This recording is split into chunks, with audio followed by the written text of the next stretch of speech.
All right, we're good to go. Sorry about that. Thanks for holding tight. I know that these are definitely a little difficult with being digital, but the great thing is that so many more people are able to see this and attend classes, being that the whole country can see it rather than just my location where our local Nourish Festival was going to happen.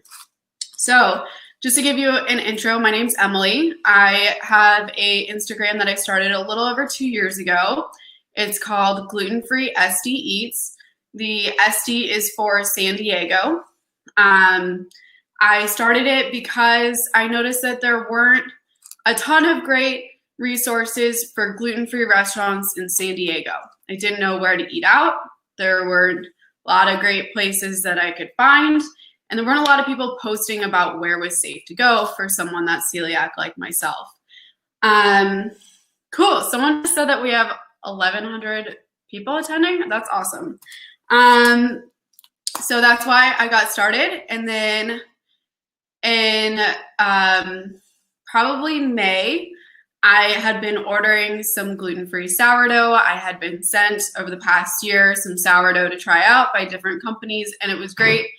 But I didn't like paying the price for it. It's very expensive to buy sourdough, especially gluten-free sourdough, and then to have it shipped to you, it's expensive. So I started looking into, okay, maybe I'll start making my own starter. I'll make my own sourdough. And it's a process. It really is. I figured everything out on my own. I didn't take any courses.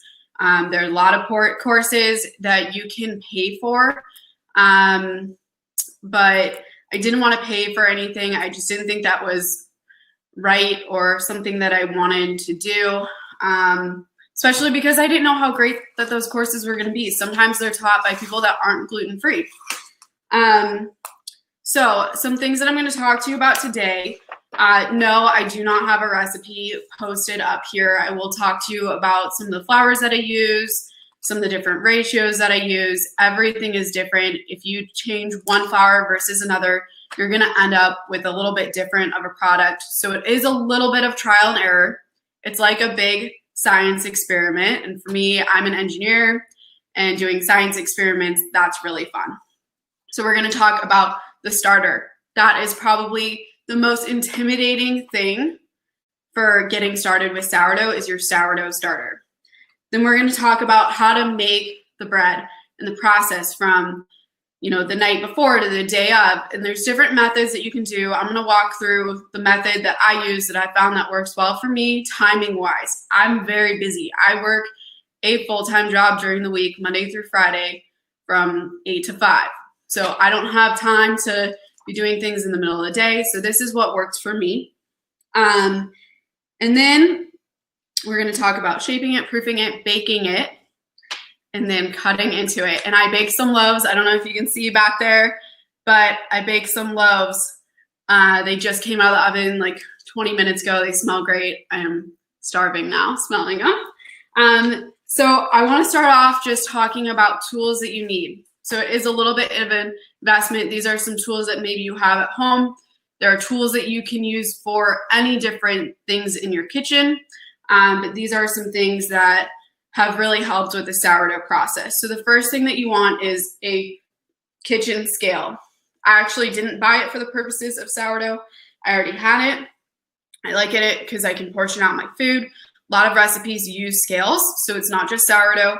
But this is like a lifesaver. Most recipes and most gluten-free recipes you can find out there are actually done by weight and not by like cups or tablespoons. So scale is really great to have. The other thing that's really important, which you can get away with some other methods that I'll talk about, is a Dutch oven. So you can see I have a Dutch oven back here. You want your oven to be on really hot when you bake. I set mine to about 500. So you can't just use regular oven mitts. They aren't rated for that. So you want to use silicone oven mitts. So my Dutch oven is still hot. So I'm going to grab my silicone mitts and show you my Dutch oven.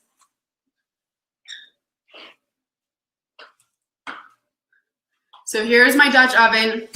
You don't need anything big or fancy. I actually just bought this at Costco. It's a 2-pack. I think it was like $70. I have another one as well. But it opens up on the inside. I have one that's just a straight cast iron, and then I have this one that's the enamel.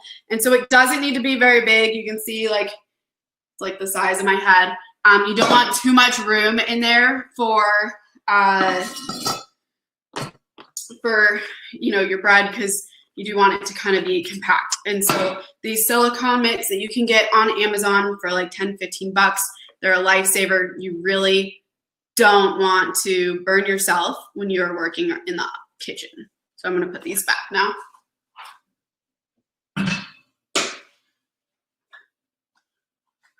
All right, some people are saying that they're having trouble seeing or they lost me, but I know, Jen, you just wrote in, so I think I'm still good, right?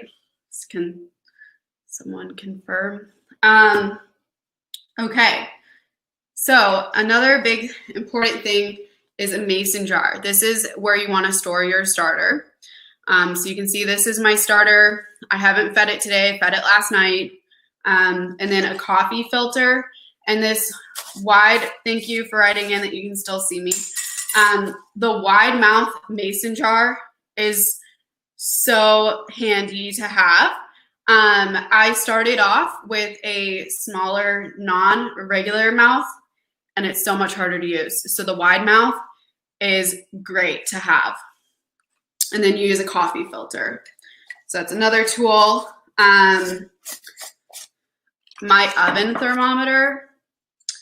So I noticed that my oven was about 25 degrees lower than what it said. So I know now that I have to set my oven even higher than what I want. So if I want it at 500, I need to set my oven to 525. So this thing is like $5 to $10, and it is so important if you don't have one of these. If you have other recipes and things maybe aren't coming out right, maybe it's your oven. All ovens are set a little differently, so try to get one of those. Another type of thermometer is my internal temp thermometer. So it's like a little meat thermometer. This one's digital. So I like to take the internal temperature of my bread so that I know that it is done. You don't need this, but it is really helpful. And you may already have one around your house. And then I usually use just like a plastic spoon to mix my starter. We'll talk about that. You don't want to use metal utensils. I don't know why. I guess there's some reactivity. I've heard maybe certain types are good, certain types aren't. So I just stick to plastic and silicone. So I also like my silicone little spatula utensil so I can scrape the bowl really well and get it mixed well. I love using glass bowls. That way I can see through them and I can see kind of the activity on them. And then something to proof in. So I don't have a proofing basket. It's an expense that I didn't feel like I needed to buy into. I didn't feel like it was worth it. So instead of buying a fancy proofing basket that you see online, I just use my bowl that I made my loaf in, or that I made my mix in, and I cover it with some paper towels so it can soak up some of the moisture, and I sprinkle on it some brown rice flour. So that's how I proof it. And then scoring, also another thing that I haven't invested in is a nice blade. So I just use a nice sharp knife to score the top of my loaf. So again, these are things that I just didn't think were worth it. Maybe someday I'll invest in it, but for just sourdough that I'm eating at home, I'm not, no one cares what it looks like, and you can get pretty good looking loaves with just that. So that looks like most of what I have. Also important is parchment paper. So you want to put your loaf on parchment paper when you put it into your Dutch oven so it doesn't stick to the bottom. Also below my Dutch oven in the oven, I put a cookie tray. So a cookie tray or some foil for that is helpful too. And then all of your flours. So we'll talk about all the different flours. So now we'll talk about our sourdough starter.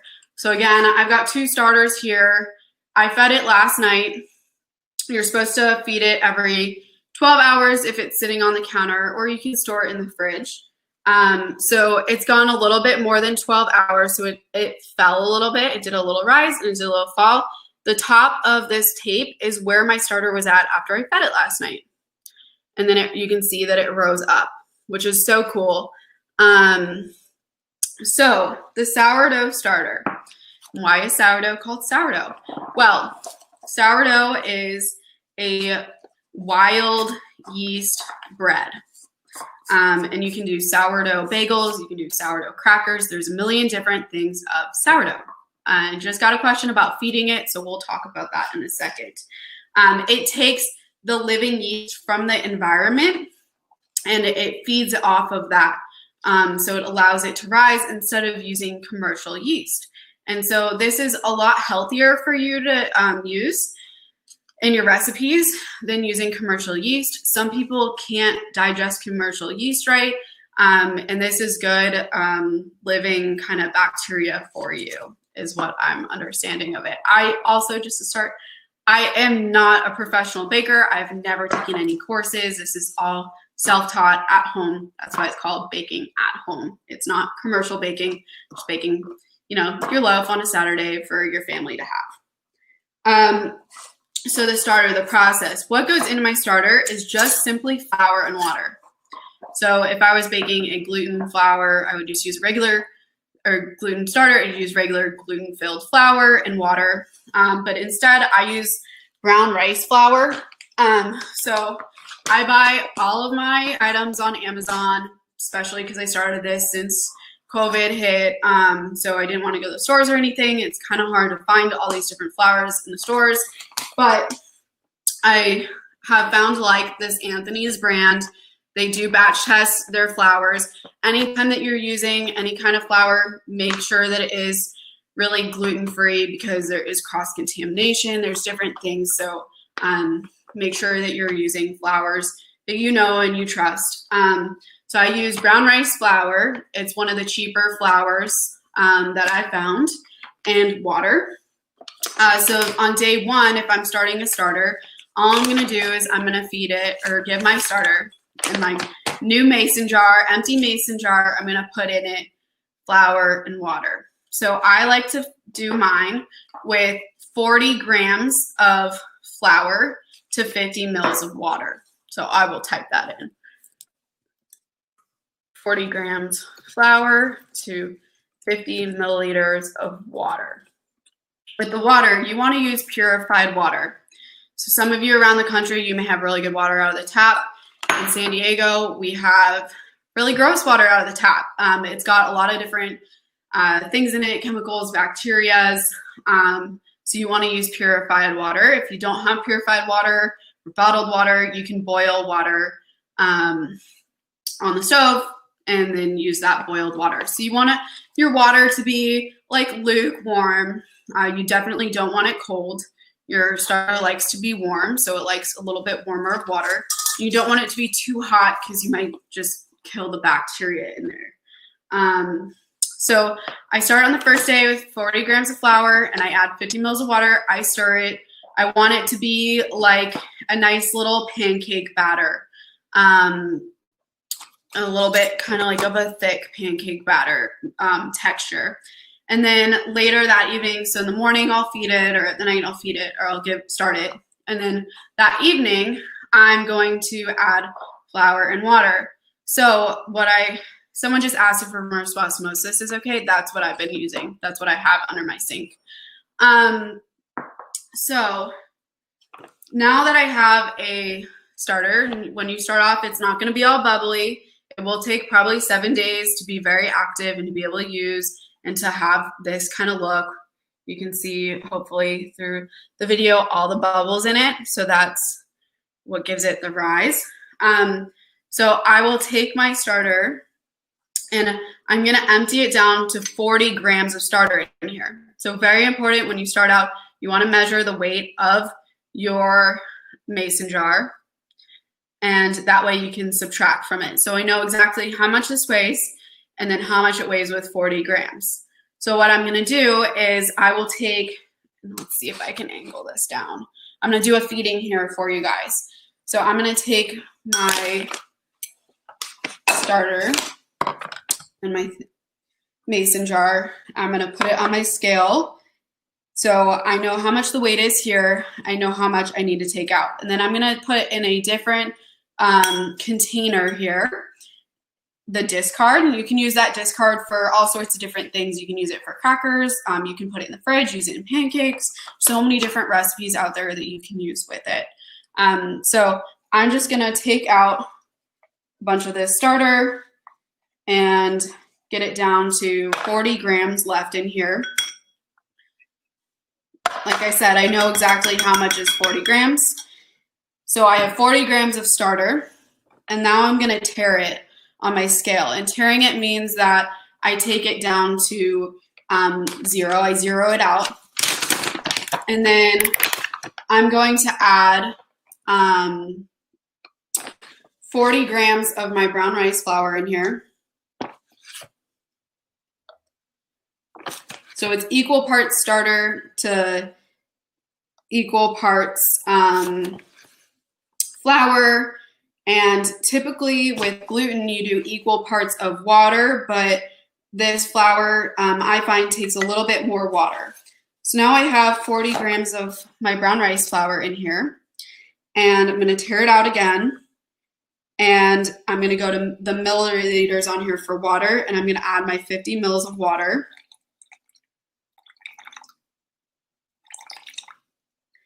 And it's not exact. You can go a little less, a little bit more. So someone just asked if you do this after 7 days. So every time, so you're gonna feed it twice a day from the start day to the, when you continue on until you wanna be done with your sourdough. You're gonna, every time that you feed it. So you're gonna do an AM and a PM about 12 hours apart. And now I'm gonna just stir this up, make sure it's really mixed. Someone said yeast is fungi, not bacteria. Like I said, I've never been professionally trained, so thank you for that tip. So I'm gonna mix it all up. Hopefully you can see here, it is like a thicker kind of pancake batter. You can mark where the top of it was if you want, just so that you know. And you can see how much it rose.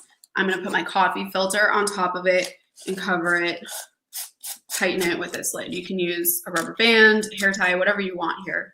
The reason for the coffee filter is that you need the air to get into it, but you don't want bugs to get in here or fruit flies. That's really bad for it. So where do I store this? So now that I have it, I'm gonna store it on the counter. A really good spot to store it is in your oven with the light on. It likes, that warmer environment, likes to be over 70 degrees. So in the winter, maybe that's a better option. You can also put it like on top of your fridge, some of that's warm under light. I've been keeping mine in my pantry. My house is over 70 degrees. So part of why I keep it in my pantry is because my ovens actually get hotter than, they get like 120 degrees with just the light on. So I once killed my starter and I was able to revive it, but it dried out because I left it in there overnight. So when you're first starting out, the first time you do 40 grams of flour plus 50 mils of water. And then that, if that's in the morning, then later that evening, you're gonna take it down to 40 grams of starter. You're gonna add 40 grams of flour, 50 milliliters of water. The next morning, same thing. So you keep doing that until it is active and bubbly. You will see photos online of people with their starter and they'll have a line down here and their starter will be overflowing. I don't know how people do that. I think that there's some other ways that people are getting that. You do not need it to be that active to make a nice loaf. You can see my loaves back there. It's just not necessary. You just need it to be active enough. So once it does, you can put a line on here, mark a line, and once it starts to get active, then you can use it, and that's about 7 days into the process.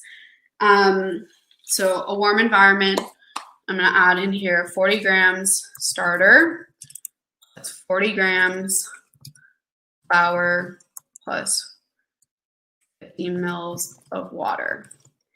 And you can use any type of flour that you want. You can use buckwheat. I've done one out of buckwheat before.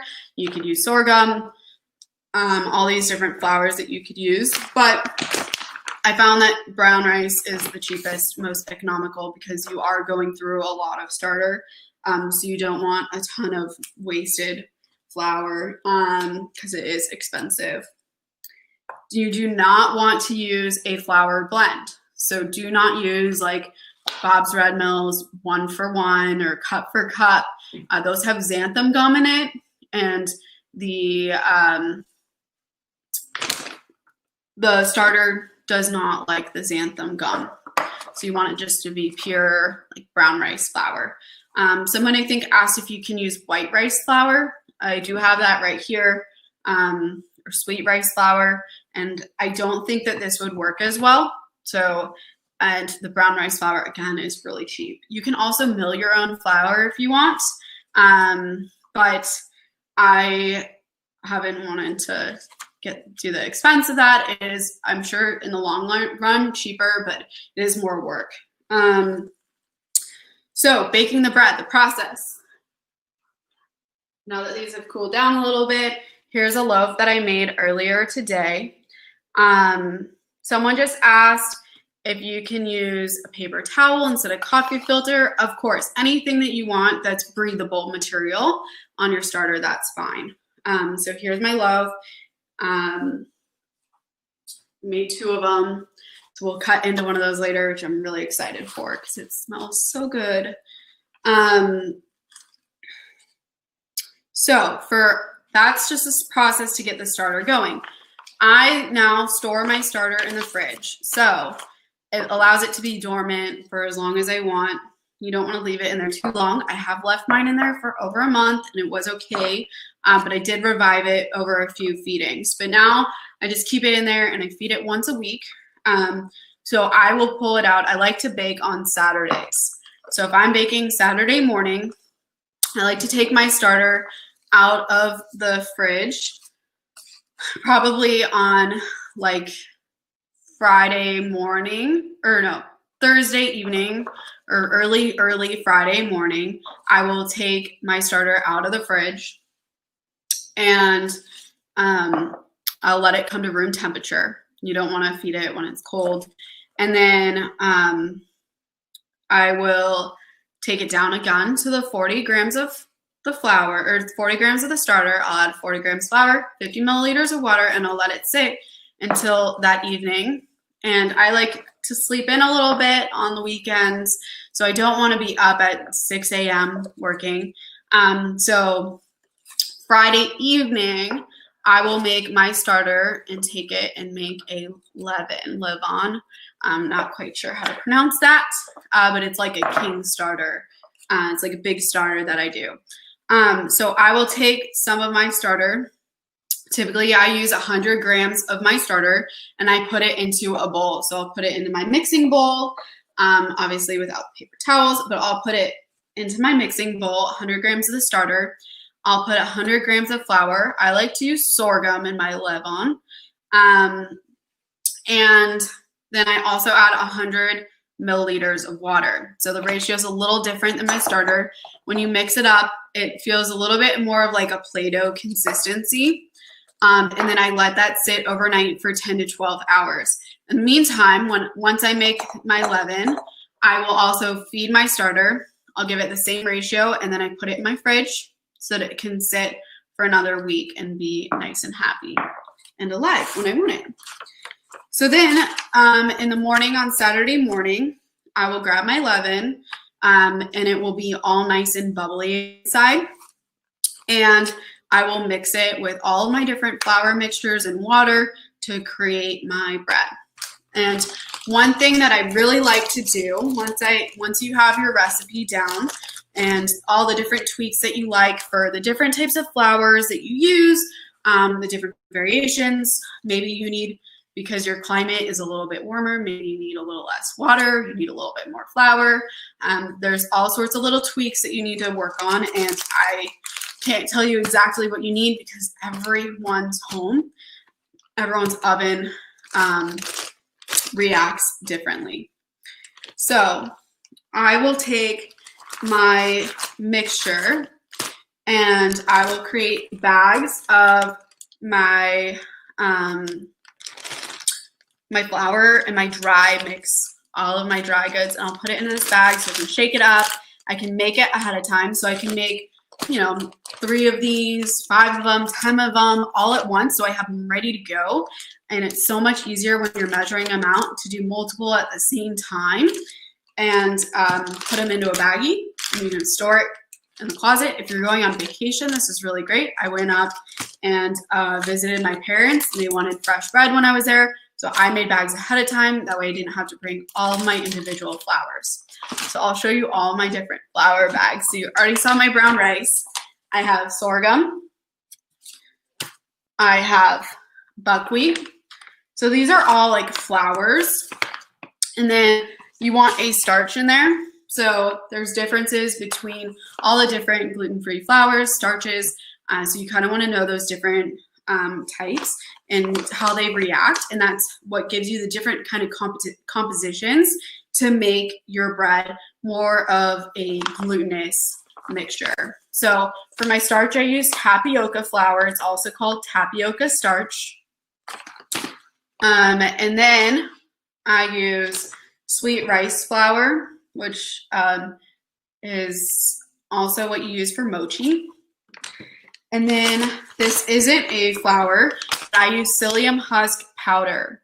I don't know if you guys know what this is, but this helps give it like that thicker feeling, and it allows you to knead your bread. A lot of gluten-free products are really hard to knead, and so this actually allows you to do it and allows it to expand. And then I use a little bit of kosher salt in there. So that's all into my mixture. When I was first starting out, I made my first loaf. I had my leaven that sat overnight in my bowl. I put all my different flours, I put my psyllium, and I poured my water on top of it. And well, psyllium, when it reacts with water, it gets very gummy. And then I got these gum pockets throughout my bread. So that's when I learned that I needed to mix all of my dry goods together ahead of time. So here are all my dry goods. So you guys want me to go back over my different flours. So I use a combination. So I use brown rice flour, I use sorghum, I use buckwheat. So those are my flours. I could easily, not go without my buckwheat. I could go without the sorghum. And then I use my tapioca flour as my starch, my psyllium husk powder. If you don't want to use psyllium husk, you could use I think like chia and flax to try to help that. I also use sweet rice flour, and I use salt. So someone just asked the proportions of my flour. So it varies for everyone. If you wanted to use like a millet or an oat, it would be different kind of compositions. So you can kind of play around with it. I use total, my dry ingredients, total is 350 or so grams. And I use 350 grams of, 350 mils of water. So I'm not planning on giving my recipe out today. I will put in here though, in the chat at the end of this, I will put a Facebook group that I use that there's a ton of different recipes on. People even have videos. That's kind of how I got some help with it. And it is amazing. That is like a lifesaver of a group. I have never seen like a gluten-free community more than that before. So that was so helpful. A lot of bakeries use oat flour. I guess it is cheaper. I am a little hesitant to use oat flour. They don't know where the oats are coming from because there's a lot of cross-contamination with oats. And I didn't want to deal with trying to find a certified gluten-free oats. I know also a lot of people have trouble with oats. So I wanted to try to make mine without that. But oats do soak up a little bit more water than some of the other flours. So that's why you kind of need to play around with the different compositions. And it just depends too on your environment and where you're at. And if I make mine and it seems a little too wet, I can just add a little bit more flour as I go to knead it. So those are my different flours. I do not use a blend. The problem with blends are that they have xanthan gum in them. And that is, I guess, doesn't work well with your starter. So you could try using a flour blend. If you find one that doesn't have xanthan gum in it, maybe that would work well for you. But you can always try different things. It's like a big science experiment. It's just a lot of different trial and error. So let's see what else I got for questions here. I do not use a stand mixer. So that's one of the amazing things about this is not having to use a stand mixer. You can mix it all by hand. So I take my leaven. So pretend I have my leaven in here. I will add my whole bag into here. And then I will add my water as well. I leave my leaven on the counter, or I leave it like in my pantry. Problem with your counter is your granite or your quartz, it soaks up a lot of the cold, and so it might be colder than you think. So if you are leaving it on the counter, maybe you want to put like a towel under it. I've found in my pantry works really well. You don't want to leave it in your oven with the light on. That's a little too hot and it will make it rise too fast.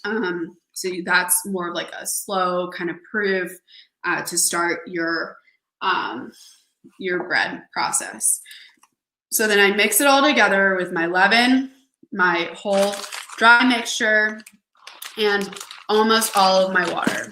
So I do 350 mils of water to my dry mixture and to start. So I mix that all together and it creates a nice mixture. It's a little dry, and I let that sit for about 45 minutes to an hour to do its first proof. And then I add an extra 50 mils of water after that 45 minutes or an hour and mix it together. I do that by hand, and then I will knead it into a ball of dough. You do not want to over knead your dough or over mix it. So you'll see, if you start looking into sourdough, you'll see online people post videos and recipes that require several different stretch and folds. Those are for gluten. When you're working with gluten, you need your gluten to develop. And you'll see people take their mixture, their pizza dough, and they'll put it up to the light and they can see their spider web kind of in it. And that means that your gluten has developed. Well, since we're working with gluten-free, we don't have any gluten to develop, so we do not need to over knead it or over mix it. You just want it to be nice and have it all mixed together. So I will knead it, and I'll make it into a nice little ball, and then I will put it in my bowl with some paper towels in it, and I'll sprinkle some flour on it so it doesn't stick. I'll put my bread loaf in here. You can also do it in any kind of different container that you want, but it helps give it shape. If you use too wide of a bowl, it'll spread really wide. I like my bread to be taller. I want it to look really nice and well risen. So I like to use a taller bowl, nothing too big, so that it really keeps the shape, because it will start to form out into what you have. And then you proof it again. I was originally told to proof it for 2 to 4 hours. I found that being in San Diego, where it's humid, it's hot, 2 to 4 hours was way too long. I was overproofing it. You'd actually rather underproof it than overproof it, because you want it to do all that final rise in the oven. You don't want the rise to happen before it goes into the oven, or else it'll fall flat, actually. So I found that for me, like an hour to an hour and a half is perfect, especially with the hot weather that we have right now. So maybe in the winter, maybe I want to proof it longer. I also know that you can proof it overnight in the fridge. And so if maybe this morning I decided I was really busy, I didn't want to cook, and I didn't want to do that 2 to 4 hours, I could throw it in the fridge. I've never done that, but I'm sure it would work really well. So after it is proofed for me, my hour and a half, I take a cutting board and I take a piece of parchment paper. So I use my parchment paper and I'll put it on top of my cutting board.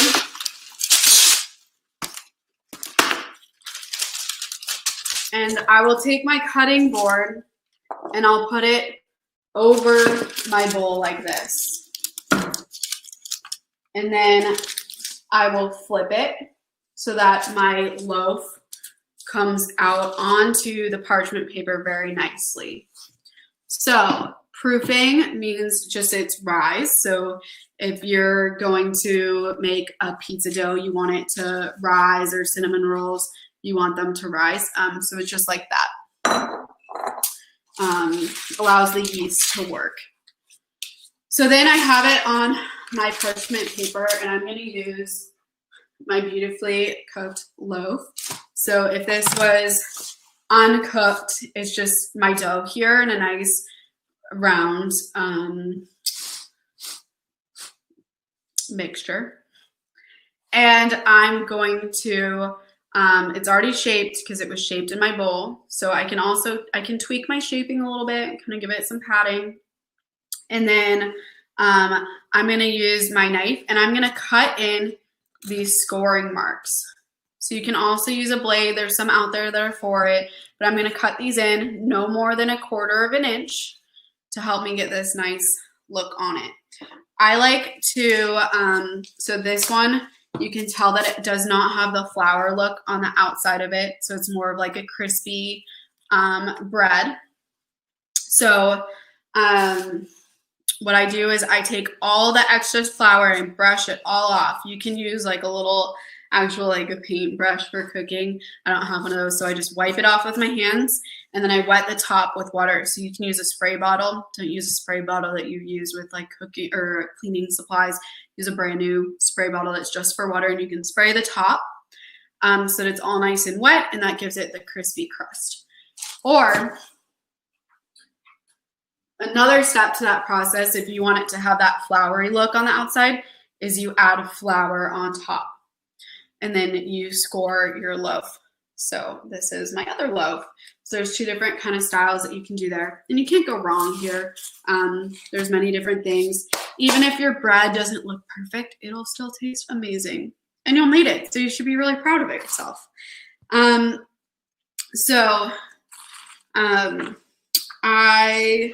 Then while my bread is actually proofing, I'm going to preheat my oven. You need to figure out how long it takes to preheat your oven. I preheat my oven to 500 degrees, which is really hot. Like I said, I use my silicone mitts for my oven to work with my Dutch ovens. So when I start to preheat my oven, I'm going to have my Dutch ovens in there with the lid off so that they get nice and warm. Once it's preheated, I'm going to take my Dutch oven out. I'll put my unbaked loaf into it on top of the parchment paper so it doesn't stick to the bottom. And parchment paper, not foil, parchment paper. And then I'm going to cover it with the lid and put it in the oven. I bake it for a certain amount of time. I like to bake it for about 40 minutes, close to 500, maybe a little less, maybe closer to 485. So we're 45 to 500 with the lid on for 40 minutes.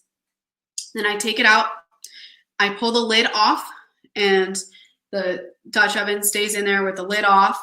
And I bake it longer until it gets a nice look on the outside. So usually I bake it for about 25 to 35 more minutes. And when I take it out, I check the internal temperature. So I take my nice little internal thermometer, I stick it inside, and I want it to be a little bit more than 210 degrees Fahrenheit. That's how I know that it is done on the inside, and I'll have a nice looking crumb. You can also tap on it, and it should make a nice hollow sound. Not sure if you can hear that or not, but that's what it looks like. So if you don't have Dutch ovens, what can you use? You can use, if you have a cast iron pan, you can use your cast iron pan and put some foil over the top. You could use a pizza stone, again, putting foil over the top.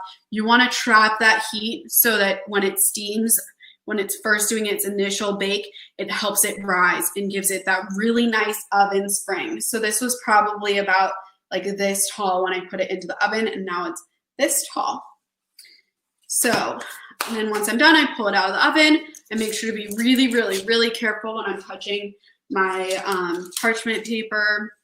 Pull it out and I put it on a wire rack. This is the hardest part about baking sourdough. You have to let it cool fully before you cut into it.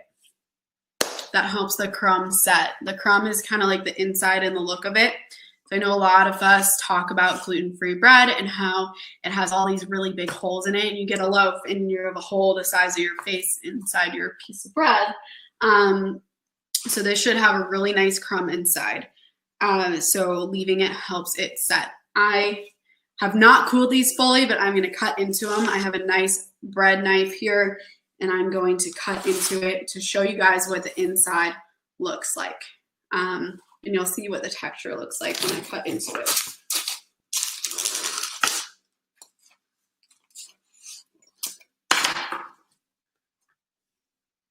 So here is the inside of my loaf. You can see, I don't know if you can see, but it is steaming. It is still hot on the inside.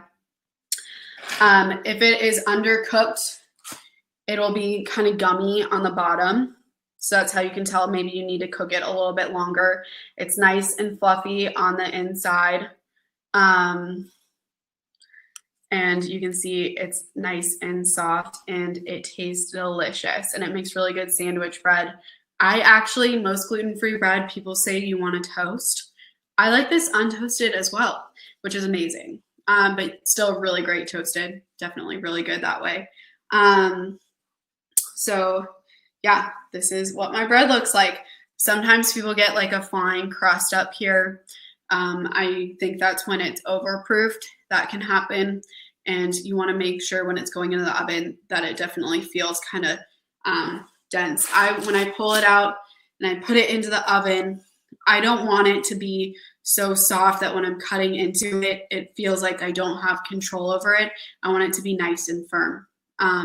Or else it will be probably overproofed. I'm going to cut into my other one so I can show you what the center of that one looks like too. Hopefully that one will look just as good. So here's the inside of my other loaf too. So storing your bread, that's the last thing that we're going to talk about. So it's best to store it uncut. That way it stays really fresh. So one way that I've kind of found that you can do it, you want to eat it within the first few days. So I'm still kind of playing with the best way to store it for me in my home, but I like to take some plastic wrap and I just wrap it tightly around my loaf, especially on the cut face of my loaf. So I'll wrap it tight up against that so it doesn't dry out too much. I originally was storing it in plastic bags and it would get really moist in there, which would make it mold after just like a few short days.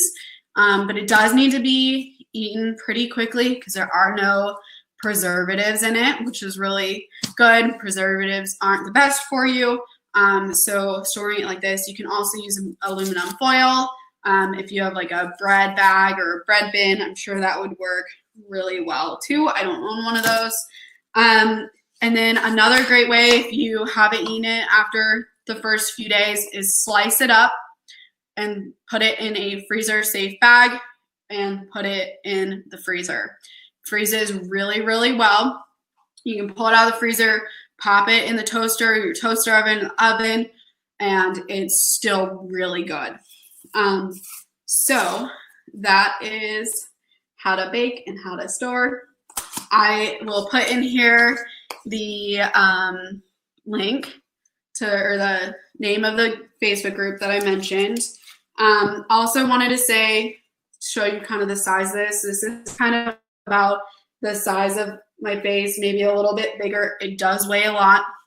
It's probably like 2 pounds. So it does make quite a bit. But if you have a family of like 4 or 5 people that are eating a lot of bread, I would recommend probably making 2 loaves at once, because the worst thing that can happen is you just throw it in the freezer. But I'm sure it will get eaten really fast when it's nice and fresh. But you do want to wait for it to kind of cool down as much as possible, although that doesn't always happen. Sometimes people get their hands into it really quickly. So the Facebook group is called Gluten-Free Sourdough Baking. There's some incredible people in that group that have made all sorts of different recipes. So if you want to use like millet or oat, you can look at that. You can ask your questions in there to different people. I'm in there. You guys can also DM me on my Instagram. I'm going to put in here my Instagram handle. So check out my Instagram page. I like to post nice photos. I also, on my Instagram, I will show you, I did a highlight. So if you go to my page here, the lighting is really not great. Sorry, guys. So you go to my page. I made these loaves starting last night. I made a highlight here. So from my starter to how my starter looked, then a photo of my leaven. This is what my leaven looked like in the morning. That was the inside of it, so it was all nice and fluffy. And then just some photos throughout the process. I have a lot of different highlights on my story about gluten-free sourdough. I will type in here again my starter recipe. I will not be giving out my sourdough recipe. Sorry, guys. I know that a lot of you probably really want that. Unfortunately, like, it's not 1-for-1 if you want to use millet versus buckwheat. It's close, but I will tell you guys the ratio of all of the dry ingredients to my wet ingredients. And then if you look up that Facebook group, that's really helpful as well. So now I have some time to answer some questions. If you want to type in all of your questions, I will add in here my starter recipe, my leaven recipe, and while I wait for your questions. I also will be on here afterwards for questions. I think there's some time slots. I'm not sure if I can just go on live and then you guys can pop in to talk to me. You can DM me on Instagram. I also have a Facebook page, although I don't use it very often. I'm much bigger on Instagram than I am Facebook. So I typed in the Facebook group for the gluten-free sourdough baking. That's where I got a lot of help to get started. And some of those people in there are really great. I don't want to take credit away from some of them because they did help me a lot with my process. And it's more so about the process than it is about how much flour you're using. You could use 20 grams different of flour, less or more. And then, you know, it makes a difference. So 40 grams starter plus 40 grams rice flour plus 50 milliliters water. Adding in my leaven here, 100 grams starter, grams of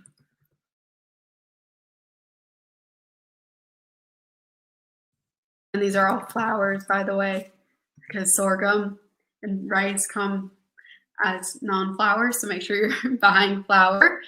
And then let's see, let me grab my flours I'm gonna add in my flour ratio to my psyllium husk to my my tapioca starch in here for you guys as well. So what can you substitute instead of psyllium husk flour? So psyllium husk powder, some people do have trouble digesting it. What I read on that Facebook group is a mixture of chia and flax can work. So you definitely probably want to play around with that. People have asked here again what the site is. So Gluten-Free Sourdough Baking is the Facebook page. Hopefully I got that right.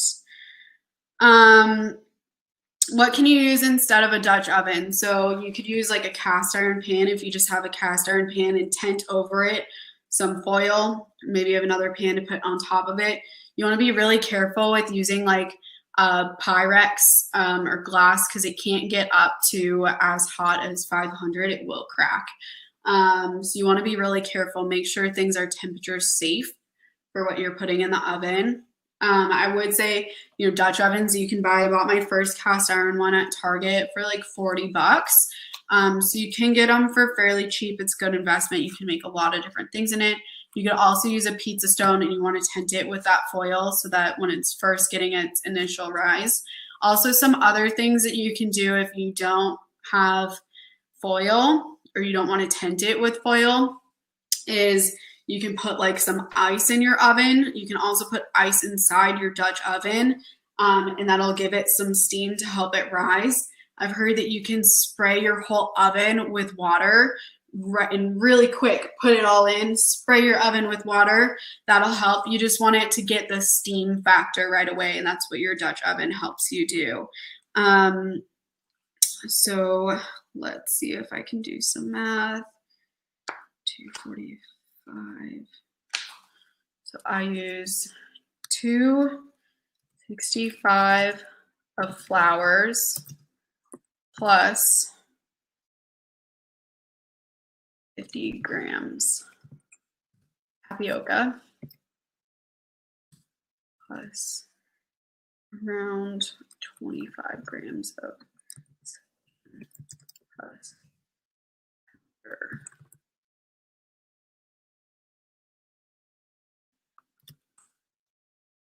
And then I do that to 50 milliliters of water, plus in my second round of adding water, I do 50 mils of water. So that's what I do for my combination. So you could play with the different flours. Mine is heavily a lot more brown rice than the other flours, but you can play around with it. So when I was talking about the lid during baking, I was not talking about the oven.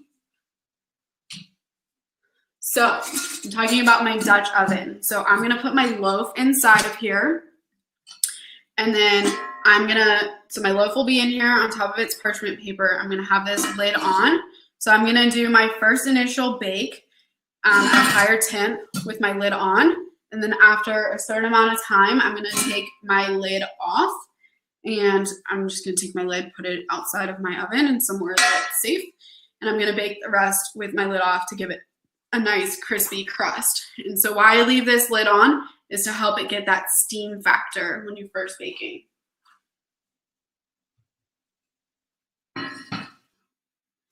So I bake for 40 minutes to start, around 500. This is all Fahrenheit. And then I do about 20 to 35 minutes, a little bit lower, maybe 465 degrees Fahrenheit. And you can just take, you know, kind of some time there to play around with it. You do have to play around with it. And then 200 degrees Fahrenheit internal temperature. So the other thing is this video is going to be on here for, I believe, 6 months so that you guys can all come back and watch it. If I went a little too fast, you can go back through and watch it. Again, I don't want to be giving out my recipe. It took me a long time to play with it. Selling the bread is something that I'm thinking about doing. Starting a class is something I'm thinking about doing, so I don't want to just give it up. So I am out of time. Thank you all for attending. And If you have any other questions, I have to get up on here because the stream is full. But if you have any questions, you can come chat with me right after this. Thank you.